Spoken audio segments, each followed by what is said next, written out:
Pour réaliser la recette du jour, il vous faut 2 sacs, 2 poubelles et 2 Vichy-soie.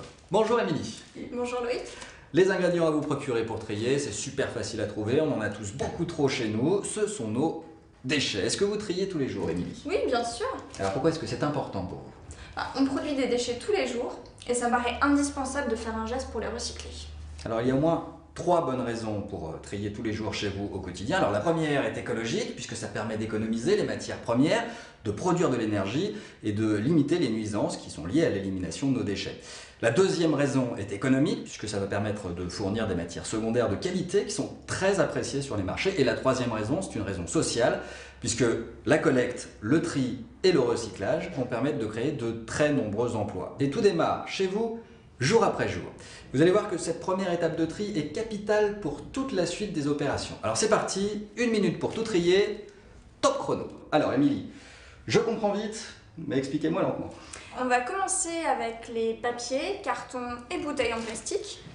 Alors les cartons, les papiers se recyclent une dizaine de fois, et avec les bouteilles en plastique, on va pouvoir faire par exemple des polaires ou des peluches. Alors pour faire une peluche avec une bouteille, c'est très simple, il en faut plusieurs, c'est mieux. On va réduire plusieurs bouteilles en particules très fines pour retrouver une nouvelle matière première et la transformer par exemple en ourson. Alors là évidemment on peut encore trier.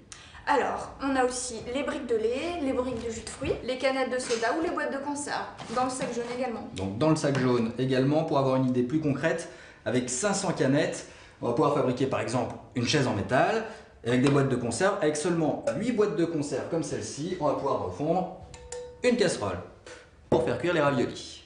Tout le reste, qu'est-ce qu'on en fait?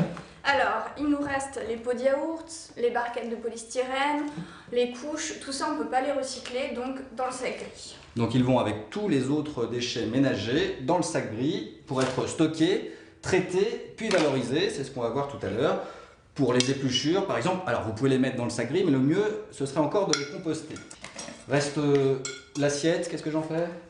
Un petit coup d'éponge, ça sera parfait. J'adore faire ça, merci. Merci beaucoup Émilie. Ce fut un vrai plaisir de trier avec vous. Moi aussi.